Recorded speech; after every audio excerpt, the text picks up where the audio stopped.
David returned home beneath a sweltering July sun.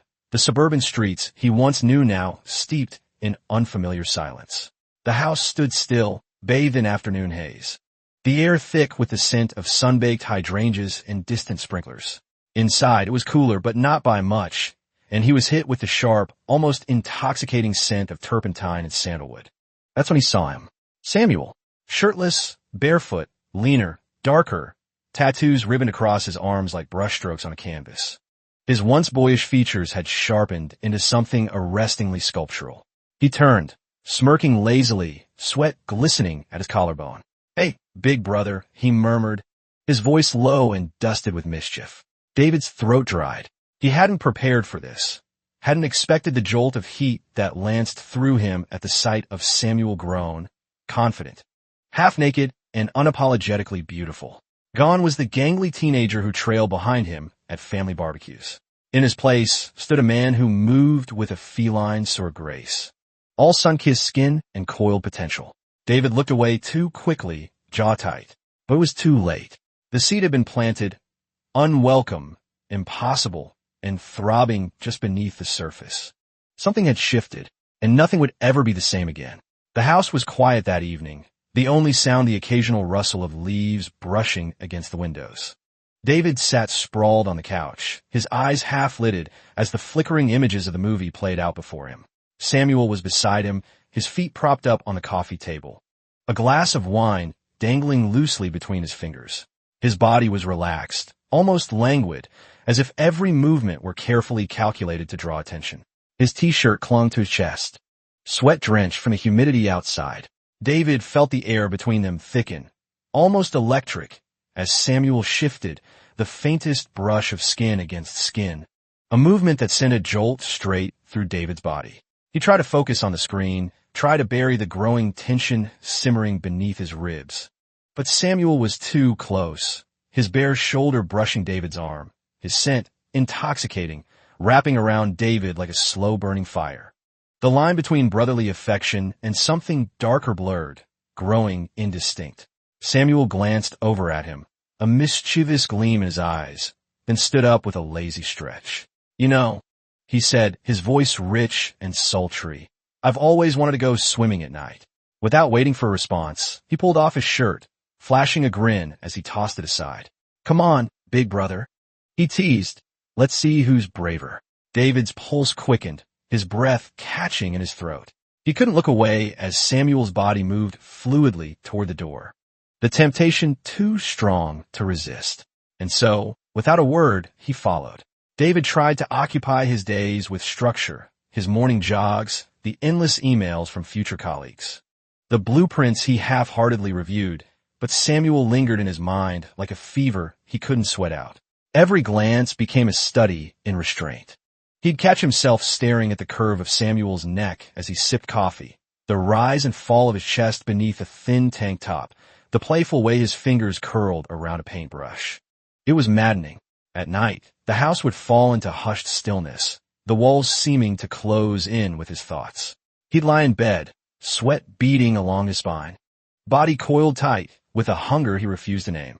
More than once, he found himself pressed beneath the covers, palms skimming over his own skin, imagining Samuel's breath against his neck, the drag of his fingertips down his back. He hated himself afterward, tangled in guilt and sticky sheets, staring at the ceiling while shame crawled over his skin like ants. During the day, his obsession took quieter shapes. He'd find excuses to walk through the art studio, lingering longer than necessary. He'd memorize the way Samuel bit his bottom lip when focused, or the tiny scar above his left eyebrow he hadn't noticed until recently.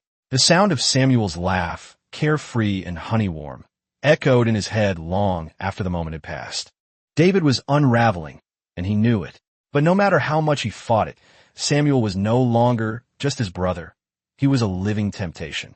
The fight started with a look, just a lingering, loaded glance across the dinner table, but it erupted like lightning through dry branches. David slammed his fork down, unable to bear the way Samuel was looking at him, like he knew everything David was trying so hard to suppress. "Stop toying with me," David growled, his voice low and tight. Samuel leaned back in his chair, expression unreadable. wine glass still half full in his hand. "I'm not toying," he said evenly. "You're just scared to feel what's already there." The air between them pulsed with unspoken things. When David stood and turned to leave, Samuel followed, catching his arm at the foot of the stairs. Their faces were too close, breath mingling, hearts racing like war drums. "Tell me you don't want me," Samuel whispered. "Say it, and I'll stop." But David couldn't. His silence was a confession. The next moment shattered everything. Samuel grabbed him by the shirt, and David kissed him like he was starving, like every day of restraint had cracked wide open. They stumbled backward through the hallway, mouths bruising, hands desperate. Clothes were torn off in a frenzy of moans and gasps until David pressed Samuel against the wall of his childhood bedroom. There was no tenderness, only raw, furious desire unleashed after years of denial. They didn't speak. They didn't need to. The creak of the floorboards, the slap of skin against skin, the guttural sounds they made. It was all truth, all fire. When it ended, they collapsed together, breathless and trembling. Everything had changed. In the days that followed, their lives became a tapestry of stolen moments and whispered hunger, threaded with secrecy and aching need. At breakfast, David would watch Samuel move around the kitchen, shirtless and barefoot, humming softly as he cracked eggs into a pan. His skin still carried the scent of sweat and sex from the night before, and David's body would respond involuntarily, his fingers twitching with the urge to touch. They learned to navigate the house like a dangerous game. One glance across the hallway could ignite memories of the night before, of Samuel riding him slow and silent under the sheets, biting his knuckles to keep from crying out. They touched only when they were sure no one could see, fingers brushing under the dinner table, a palm ghosting over the small of a back in a laundry room, kisses devoured behind closed doors with all the urgency of drowning men. At night, the walls bore witness to their devotion. Samuel would sketch by lamplight while David lay tangled in the bedsheets, watching the lines of his back move with each breath. Sometimes they'd make love slowly, reverently, as if trying to memorize each other's souls through skin. Other nights were pure heat, David fucking Samuel into the mattress, hand clamped over his mouth. The two of them desperate and shaking in the aftermath. Guilt hovered like fog, ever present, but the addiction was stronger. Their bodies craved each other, and no force, shame, fear, morality could keep them apart. The first time Samuel came home late, reeking of cigarettes and nightlife, something ugly bloomed in David's chest, sharp, green, and venomous. Samuel was flushed from liquor, lips pink, pupils blown wide, hair a delicious mess. "Relax," he drawled, tossing his jacket onto the couch. "I was just out with friends." But David's eyes were already tracing the faint smear of gloss on Samuel's neck, the way his shirt was rumpled like someone else had pulled at it. Something primal snapped. "Did he touch you?" David's voice was a low growl, nearly unrecognizable. Samuel raised a brow, unbothered. "Jealousy looks good on you," he said, stepping closer. "You want the truth?" The silence between them was thunderous. David lunged, pinning him against the kitchen counter, mouths colliding with brutal urgency. Their teeth clashed, hands tearing at fabric, buttons flying like sparks from fire. Samuel gasped into David's mouth as he was lifted onto the counter, legs wrapping instinctively around his brother's waist. "Mine," David growled into his skin. "You're mine." It was possessive, wild, almost cruel, but Samuel wanted it that way. Needed to see David lose control. The sex was fast and frenzied. The kind that left bruises and bite marks. The kind that carved them deeper into each other with every breathless thrust. Afterward, they stood chest to chest in the dim kitchen, panting, the counter smeared with sweat and spilled wine.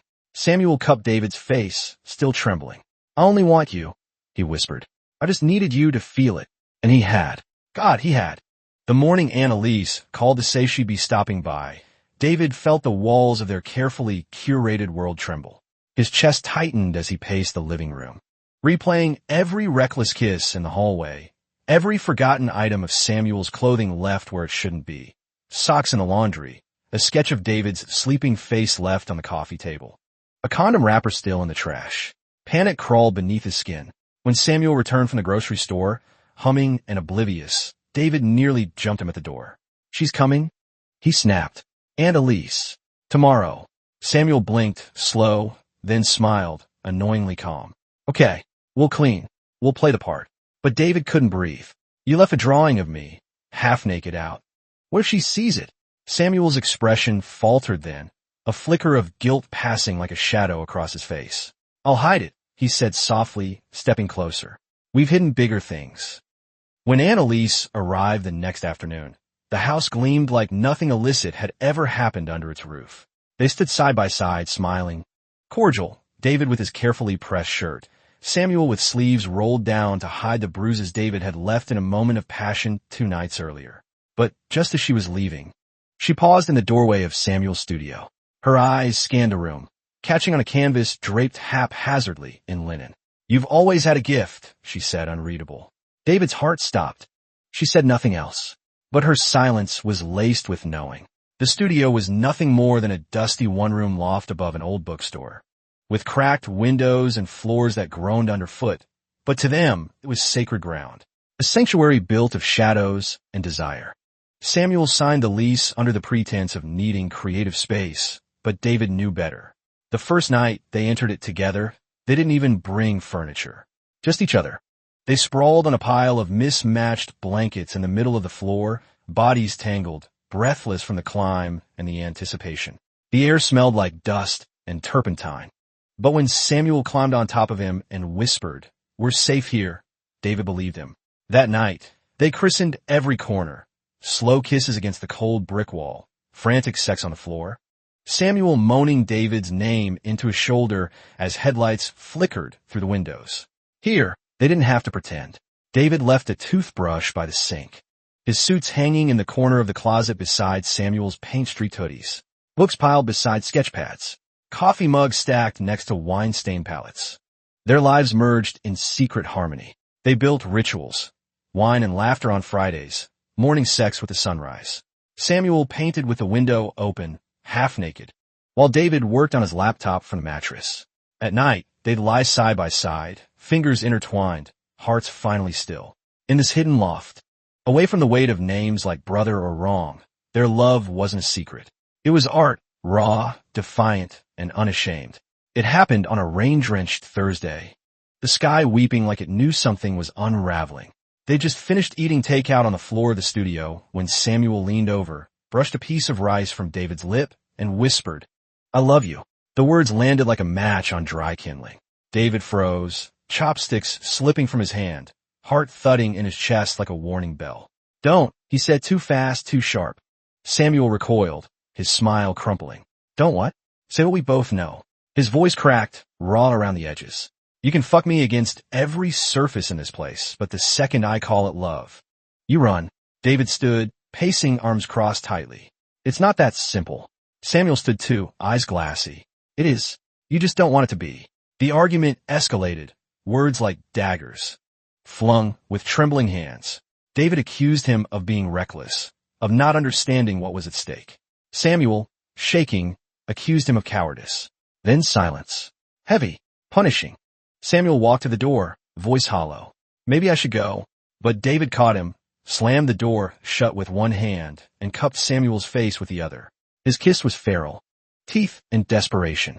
He pushed Samuel against the wall, tugging at his clothes like they were barriers he couldn't bear another second. They didn't make love, they collided, chaotic and breathless. Two men clinging to the one thing that still felt real. Afterward, David buried his face in Samuel's chest and whispered, "I'm sorry. I'm just scared of losing something I can't survive without." It was nearly midnight when David showed up at the studio, soaked to the skin, rain dripping from his lashes like tears he wouldn't let fall.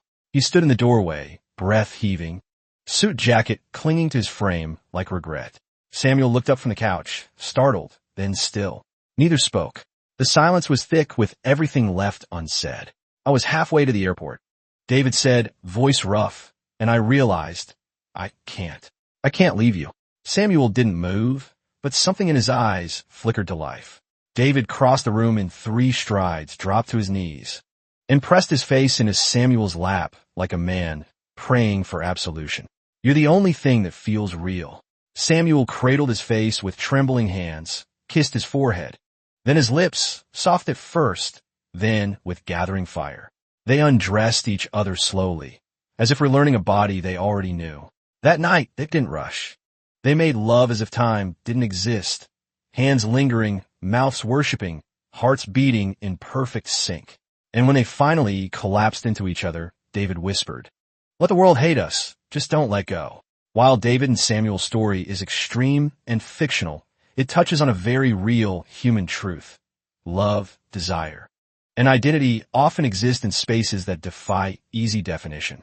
In today's world, where authenticity is increasingly valued but still met with judgment, the story reminds us to confront what we feel honestly, even when it's uncomfortable. The advice? Know yourself deeply. Set boundaries with care. And when it comes to love, whether it's romantic, platonic, or self-love, choose what brings you peace, not shame. But always remember, not every feeling needs action, and not every desire needs to define your future.